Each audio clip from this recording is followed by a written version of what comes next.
புதுச்சேரியில் நடைபெற்ற அரசு விழாவில் பங்கேற்ற பிரதமர் நரேந்திர மோடி சுமார் 1571 கோடி மதிப்பிலான நலத்திட்டங்களை தொடங்கி வைத்து காங்கிரஸ் மற்றும் திமுக கட்சிகளை கடுமையாக விமர்சித்து பேசினார். புதுச்சேரிக்கு அரசுமுறை பயணமாக தனி விமானம் மூலம் வந்த பிரதமர் மோடியை ஆளுநர் கைலாஷ்நாதன், முதலமைச்சர் ரங்கசாமி மற்றும் அமைச்சர்கள், எம்எல்ஏக்கள் வரவேற்றனர். அங்கிருந்து லாஸ்பேட்டை ஹெலிபேட் மைதானத்திற்கு வருகை தந்த பிரதமர் மோடி 1571.73 கோடி ரூபாய் மதிப்பிலான 74 திட்டங்களுக்கு அடிக்கல் நாட்டினார். இது தவிர பிரதமர் மோடி 1142.23 கோடி ரூபாய் மதிப்பில் 19 முக்கிய பணிகளையும் தொடங்கி வைத்தார். தொடர்ந்து விழாவில் பேசிய அவர், மத்திய அரசும் யூனியன் பிரதேசமும் இணைந்து செயல்பட்டால் எப்படி வளர்ச்சி அடையும் என்பதற்கு உதாரணம் புதுச்சேரி மாநிலம்தான். புதுச்சேரியில் தனிநபர் வருமானம் உயர்ந்துள்ளது. புதுச்சேரியின் உள்கட்டமைப்புகள் மேலும் வலுப்படுத்தப்படும். புதுச்சேரியில் காலி பணியிடங்களை நிரப்ப நடவடிக்கை எடுக்கப்பட்டுள்ளது. எலக்ட்ரிக் வாகனங்கள் நமது வாழ்க்கையில் முக்கிய அங்கமாக மாறியுள்ளது. புதுச்சேரி போன்ற சுற்றுலா முக்கியத்துவம் வாய்ந்த மாநிலங்களில் மின்சார பேருந்து முக்கியம். மருத்துவ சுற்றுலாவின் முக்கிய தளமாக புதுச்சேரி மாறியுள்ளது. கடந்த காலங்களில் காங்கிரஸ் ஆட்சி புதுச்சேரியை தனது தனிப்பட்ட குடும்பத்தின் ஏடிஎம் போல பயன்படுத்தியது. ஊழலும் நிர்வாக சீர்கேடு மட்டுமே மிஞ்சி இருந்தது என்று குறிப்பிட்டார். காங்கிரஸ் மற்றும் திமுக ஆகிய கட்சிகள் புதுச்சேரியின் முன்னேற்றத்தை தடுக்கும் வேக தடைகளாக மட்டுமே இருந்துள்ளன. அவர்களின் ஆட்சியில் மக்கள் மிகுந்த இன்னல்களுக்கு ஆளாக்கினர். முந்தைய ஆட்சிகளில் நிலவிய குற்றங்கள் அதிகரிப்பு மற்றும் அரசியல் குழப்பங்கள் புதுச்சேரியை பின்னோக்கி தள்ளப்பட்டதாக தெரிவித்தார். புதுச்சேரியில் காற்று மாசை குறைக்க மின் வாகனங்களின் பயன்பாடு அதிகரிக்கப்படும். 2047 ஆண்டிற்குள் புதுச்சேரியை முழுமையாக வளர்ச்சியடைந்த மாநிலமாக மாற்ற வேண்டும் என்பதே எங்களது இலக்கு. மருத்துவ சிகிச்சைகளுக்காக பிற மாநிலத்தவர்கள் புதுச்சேரியை தேடி வரும் நிலையை உருவாக்குவோம் என்று பிரதமர் மோடி உறுதியளித்தார்.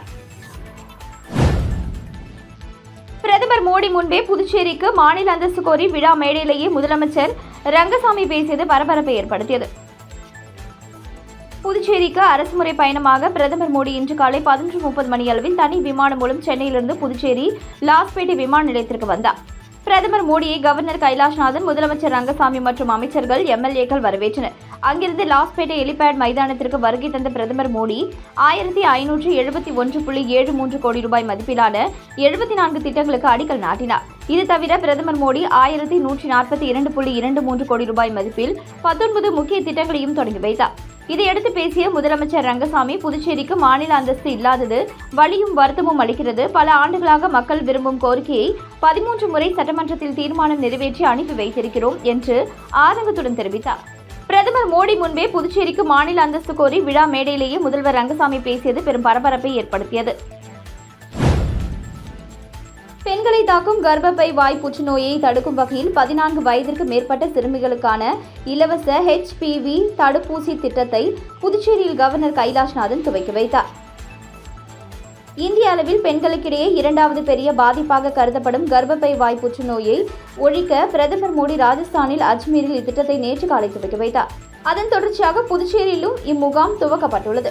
தனியார் மருத்துவமனைகளில் ஒரு டோஸ் 4000 ரூபாய் வரை விற்கப்படும். இந்த தடுப்பூசி தற்பொழுது அரசு மூலம் தகுதியுள்ள அனைத்து சிறுமிகளுக்கும் இலவசமாக வழங்கப்படுகிறது.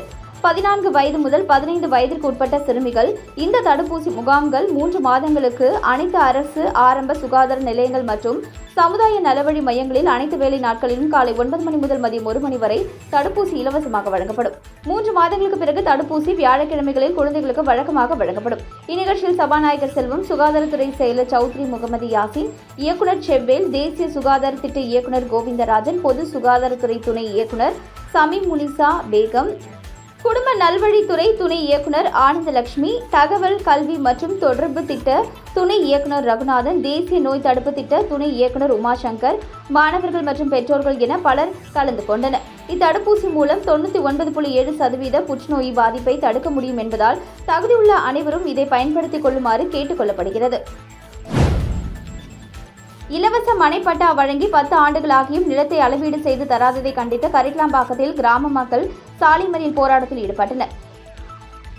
புதுச்சேரியில் கடந்த 2015 முதல்வராக ரங்கசாமி இருந்தபொழுது பல தொகுதிகளைச் சேர்ந்த ஆதி திராவிட மக்களுக்கு இலவச மனைப்பட்டா வழங்கியுள்ளது. இதேபோல கரிக்கலாம்பாக்கத்தை சேர்ந்த சுமார் 120 பேருக்கும் பட்டா வழங்கப்பட்டது. ஆனால் நிலம் அளவீடு செய்து பிரித்து வழங்கப்படவில்லை. 10 ஆண்டுகளாக பட்டாவிற்கான பத்திரம் பயனாளிகளிடம் இருந்தும் நிலம் அளவீடு செய்து வழங்கப்படாததால் அந்த பகுதி மக்கள் தங்கள் மனைகளில் வீடு கட்டி குடியேற முடியாமல் அவதிப்பட்டு வருகின்றனர். இந்நிலையில் கரிக்கலாம்பாக்கத்தை சேர்ந்த ஏப்ரல் 16 இயக்க தலைவர் நித்யானந்தம் தலைமையில் சுமார் 50க்கும் மேற்பட்டோர் அங்கு சாலை மறியலில் ஈடுபட்டனர். 10 ஆண்டுகளாக பத்திரத்தை மட்டும் மக்கள் வைத்துள்ளனர். அவர்களுக்கு நிலத்தை அளவீடு செய்து முதல்வர் வழங்க உத்தரவிட வேண்டும், இல்லாவிட்டால் சட்டப்பேரவை தேர்தலை புறக்கணிப்போம் என மறியல் போராட்டத்தின் பொழுது முழக்கமிட்டனர். இதையடுத்து போலீசார் அங்கு வந்து பேச்சுவார்த்தை நடத்தினர். இந்த பிரச்சினை குறித்து அதிகாரிகளிடம் உரிய நடவடிக்கை எடுப்பதாக தெரிவித்தனர். இதையடுத்து அனைவரும் கலைந்து சென்றனர். இந்த மறியல் போராட்டம் சுமார் 1 மணி நேரம் நடைபெற்றது. புதுச்சேரியில் மகளிருக்காக முதன்முறையாக நடத்தப்பட்ட southern princess league season 1 cricket போட்டியில் கர்நாடக மாநிலத்தை சேர்ந்த KIOCA பிரிவு அணி சாம்பியன் பட்டம் வென்றது. புதுவை மாநிலம் மூசுடு பகுதியில் அமைந்துள்ள ஸ்ரீ லட்சுமி நாராயணா மருத்துவக் கல்லூரி ஸ்லிம்ஸ் கிரிக்கெட் மைதானத்தில் மகளிருக்கான southern princess league season 1 cricket போட்டி நடந்தது. 23ஆம் தேதியிலிருந்து 28ஆம் தேதி வரை நடந்த மகளிர் கிரிக்கெட் போட்டியில் 6 அணிகள் பங்கேற்று சிறப்பாக விளையாடியது. அதன்படி புதுச்சேரியை சேர்ந்த மோகித் கிங்ஸ் மற்றும் யோகேஷ் கிரிக்கெட் அகாடமி ஆகிய அணிகளும், தென்னிந்திய மாநிலங்களைச் சேர்ந்த KIOCA மற்றும் KIOCB நைட்ஸ் கிரிக்கெட் அகாடமி மற்றும் 22 யார்ட்ஸ் கிரிக்கெட் ஆகிய அணிகள் பங்கேற்று விளையாடியது. புதுச்சேரியில் முதன்முறையாக மகளிருக்கான 20 ஓவர் கொண்ட லீக் முறையில் நடத்தப்பட்ட முதல் கிரிக்கெட் தொடரான இந்த போட்டியானது கிரிக்கெட் உலகத்தில் சாதிக்க துடிக்கும் வளர்ந்து வரும் மகளிர் கிரிக்கெட் வீராங்கனைகளுக்கு போட்டி அனுபவத்தை பெறவும், அவர்களது திறமையை மேம்படுத்தவும், மகளிருக்கான சீரிய முறையிலான போட்டி வாய்ப்புகளை உருவாக்கி இளம் வீராங்கனைகளின் திறன் வளர்ச்சியை ஊக்குவிப்பதே இந்த போட்டியின் முக்கிய நோக்கமாக அமைந்தது. இப்போட்டியை யோகேஷ் கிரிக்கெட் அகாடமி நிறுவனர் யோகேஷ் ஏற்பாடு செய்தார். இந்த புதிய முயற்சிக்கு கிரிக்கெட் உலகின் பலரும் உற்சாகமான ஆதரவு வழங்கினர். நேற்று 28ஆம் தேதி மாலை நடந்த இறுதிப் போட்டியில் KIOCA அணியும் 22 யார்ட்ஸ் அணியும் மோதியது. இந்த போட்டியில் KIOCA அணி 4 விக்கெட் இழப்பிற்கு 167 ரன்கள் எடுத்து 24 ரன்கள் வித்தியாசத்தில் யார்ட்ஸ் அணியை வீழ்த்தி சாம்பியன் பட்டம் வென்றது. இந்த நிகழ்ச்சியில் கிரிக்கெட் அசோசியேஷன் ஆஃப் பாண்டிச்சேரி அமைப்பின் தலைமை செயல் அதிகாரி மேத்தா தலைமை விருந்தினராக கலந்து கொண்டு வெற்றி பெற்ற அணிக்கு கோப்பையை வழங்கினார். மணவெளி தொகுதியில் மு.க. ஸ்டாலின் பிறந்தநாள் விழா சன் சண்முகம் தலைமையில் நடந்தது. மணவெளி தொகுதி தவளக்குப்பம் 4 முனை சந்திப்பில் தமிழக முதலமைச்சர் மு.க. ஸ்டாலின் பிறந்தநாள் விழா இன்று கொண்டாடப்பட்டது. புதுச்சேரி மாநில அமைப்பாளர் சிவா MLA அறிவுறுத்தலின் பேரில் நடந்த இவ்விழாவிற்கு மணவெளி தொகுதி நிர்வாகி மற்றும் மாநில தலைமை பொதுக்குழு உறுப்பினர் சன் சண்முகம் தலைமை தாங்கினார். தொடர்ந்து அங்குள்ள பொதுமக்களுக்கு இனிப்புகள் வழங்கி 500 பேருக்கு அன்னதானம் வழங்கினார். இதில் தொகுதி செயலாளர் KRV ராஜாராமன் முன்னிலை வகித்தார். இதில் விளையாட்டு மேம்பாட்டு அணி அமைப்பாளர் ரவிச்சந்திரன், அவைத்தலைவர் முருகையன், பொருளாளர் செல்லப்பன், மாநில ஆதிதிராவிடர் நலக்குழு துணை அமைப்பாளர் சக்திவேல், மாநில பிரதிநிதி ராஜாமணி, மீனவர் அணி தலைவர் குமணன் உள்ளிட்ட ஏராளமானோர் கலந்து கொண்டனர். நாளை துவங்கும் தமிழக பாடத்திட்ட +2 பொதுத் தேர்வில் புதுச்சேரி மற்றும் காரைக்காலில் 20 மையங்களில் 7585 மாணவ மாணவிகள் எழுதுகின்றனர். புதுச்சேரி அரசுக்கு என தனி கல்வி வாரியம் இல்லை. அதனால் புதுச்சேரி மற்றும் காரைக்காலில் தமிழக பாடத்திட்டமும், ஏனாமில் ஆந்திர பாடத்திட்டமும், மாஹேவில் கேரள பாடத்திட்டமும் பின்பற்றப்பட்டு வந்தது. இந்த நிலை கடந்த 2024-25ஆம் கல்வியாண்டில் அரசு பள்ளிகள் CBSE பாடத்திட்டத்திற்கு மாற்றப்பட்டது. புதுச்சேரி மற்றும் காரைக்காலில் உள்ள தனியார் பள்ளிகள் தொடர்ந்து தமிழக பாடத்திட்டத்தை பின்பற்றி வருகின்றன. தமிழக பாடத்திட்ட +2 மாணவர்களுக்கான பொதுத் தேர்வு நாளை 2ஆம் தேதி துவங்கி வரும் 26ஆம் தேதி வரை நடக்கிறது. இத்தேர்வை புதுச்சேரியில் உள்ள 84 தனியார் பள்ளிகளைச் சேர்ந்த 6979 மாணவ மாணவிகள், காரைக்காலில் உள்ள 16 தனியார் பள்ளிகளைச் சேர்ந்த 606 மாணவ மாணவிகள் என மொத்தம் 7585 பேர் எழுத உள்ளனர்.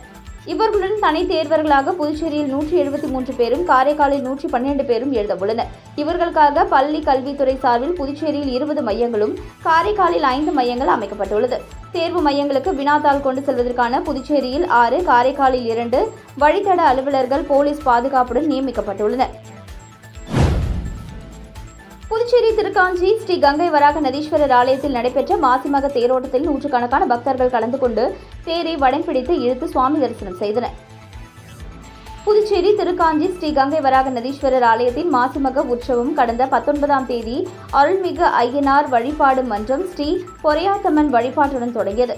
தொடர்ந்து சுவாமிக்கு கணபதி ஹோமம், வாஸ்து சாந்தி ஆகியவை நடைபெற்று நாக வாகனம், இந்திர வாகனம், நந்தி சேவை என பல்வேறு அலங்காரத்தில் எழுந்தருளி பக்தர்களுக்கு அருள் பாலித்தார். தொடர்ந்து சுவாமிக்கு சிறப்பு அபிஷேகம் மற்றும் திருக்கல்யாணம் நடைபெற்றது. இதனைத் தொடர்ந்து 9ஆம் நாளான இன்று திருத்தேர் திருவிழா நடந்தது.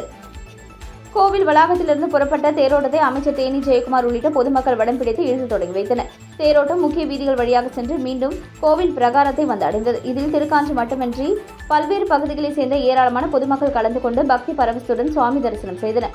நிகழ்ச்சிக்கான ஏற்பாடுகளை ஆலய நிர்வாகம் மற்றும் ஊர் பொதுமக்கள், இளைஞர்கள் செய்திருந்தனர்.